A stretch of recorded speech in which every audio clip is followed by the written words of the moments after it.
In addition to the topics discussed in our first two videos, the subject of refugees is one of the core issues for understanding the Israel-Palestinian conflict.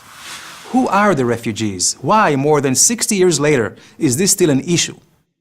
Let's look at the facts.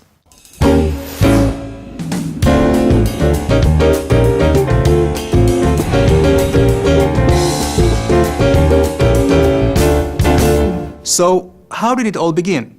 In May 1948, the local Arab population was joined by 7 Arab countries in a collective attempt to destroy the newly re-established Jewish state. Encouraged by Arab leaders who promised they would return as victors, and later on, as a result of their failed war efforts, an estimated 500,000 Arabs fled to neighboring Arab territories. But is this the full picture? I'd like you to take a look at the refugees in these photos.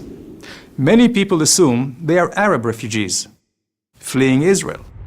But in fact, they are innocent Jewish refugees forced out of Arab countries. This map tells the full story. There were far more Jewish refugees than Arab refugees.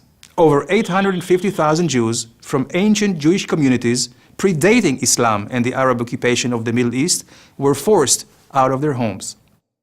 Jews were stripped of their citizenship in many countries, and their property was confiscated. In contrast, 160,000 Arabs accepted Israel's offer to remain, and today there are more than 1 million Israeli Arab citizens with full equal rights living in Israel. Now, here is a question. Have you heard of any Jewish refugee camps? I didn't think so. The Jewish refugees were immediately welcomed and absorbed by Israel or by other nations. Then why, after more than 60 years, are the Arab Palestinian refugees still not welcomed and absorbed among their own brethren? And how could their numbers have grown from 500,000 to 4.7 million? The sad reality is that the Arab refugees never had a chance.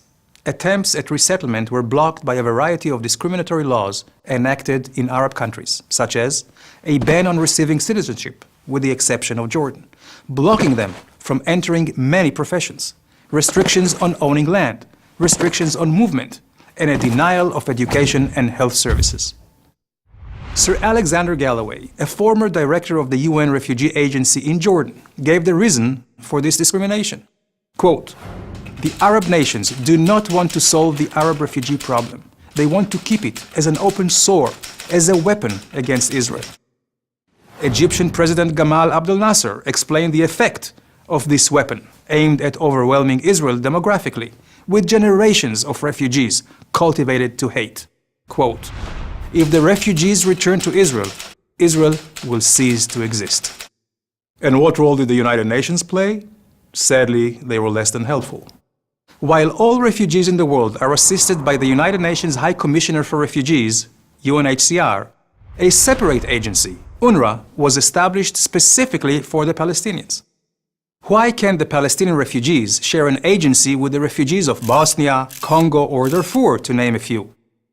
The answer is because while the United Nations Central Refugee Agency helps refugees resettle, the United Nations Palestinian Refugee Agency helps perpetuate their status by applying unique criteria. For example, refugees lose their status after receiving citizenship from a recognized country. Palestinian refugees do not. Refugees cannot transmit their status from generation to generation. Palestinian refugees can. Refugees are encouraged to resettle in other countries or integrate in their host countries. UNRWA avoids such policies.